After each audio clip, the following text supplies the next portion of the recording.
গরম করে আমাদের ঘন্টা লাগে এখন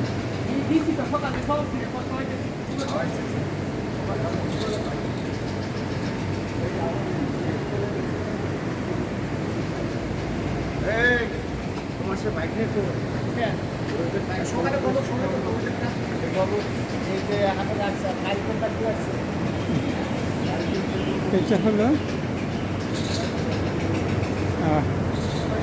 আমরা যেখানে বাস করি মাশাআল্লাহ, যেহেতু এখানে অনেকগুলো ফ্যামিলি, 1 শতাধিক ফ্যামিলি, তো এখানে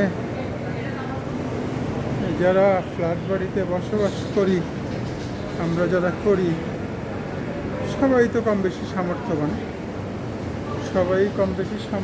এবং সবাই গরু কোরবানি দেন, পশু কোরবানি দেন। আল্লাহর হুকুম, সর্বোচ্চ পছন্দটাকেই জানের সাদকা হিসেবে কোরবানি দেওয়া। সেই হিসেবে প্রত্যেক সামর্থ্যবান ব্যক্তি কোরবানি দিয়ে থাকে। আমরাও এর ব্যতিক্রম নই। আমাদের এখানে যেহেতু 104-5টা ফ্যামিলি বাস করে, 104-5টা ফ্যামিলি আমরা বাস করি, সেখানে অন্তত 50-60-70টা গরু এবং খাসি প্রতি বছর কোরবানি হয়ে থাকে।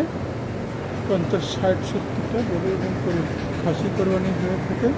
এবছর যেগুলো আসছে, আমি যে ক্যামেরায় ধারণ করলাম, এগুলো তো ধারণ করলাম। এখনও গরু আসা বাকি আছে। আমাদের সবগুলো গরু এখনও আসেনি, কারণ আমার নিজের গরুই আসেনি। ঠিক আছে না, আমি গরু কিনে রেখেছি অনেক আগে একটা খামারে, কিন্তু এখনও আসেনি। হয়তোবা আমাদের এখানে গরু রাখার নিজস্ব একটা জায়গা আছে, আমাদের একটা কমন স্পেসে আমরা প্রতি বছর গরু রাখি। এখানে যদি স্থান সংকুলন না হয়, সেই ক্ষেত্রে আমরা বিকল্প আরও ব্যবস্থা করি। এবং আমাদের এখানে ক্লিনার থাকে, ওরা গরুগুলোর গোবর পরিষ্কার করা থেকে শুরু করে যা যাবতীয় পরিষ্কার পরিচ্ছন্নতা, খাবার দেওয়া, এই কাজগুলো প্রত্যেক ব্যক্তি এখানে ঢুকলে যেমন অসুবিধা হয়, আমরা একটা নির্দিষ্ট লোককে দিয়ে এই কাজগুলো করাই এবং তাকে একটা সম্মানী দিয়ে দেওয়া হয়। এবং শুধু এইটা না, কোরবানির পরে নাড়ি ভুড়ি গোবর বা উচ্ছিষ্ট যেগুলো আছে, এইগুলো পরিষ্কার করার জন্য আমাদের ক্লিনার আছে, ওরা এগুলো করে এবং তাদেরকেও আমরা সেইভাবে সম্মানী দিয়ে থাকি। ঠিক আছে, মাশাআল্লাহ অনেকগুলো গরু আসছে এবং আরও আসবে, বিকেল নাগাদ আরও গরু আসবে ইনশাল্লাহ।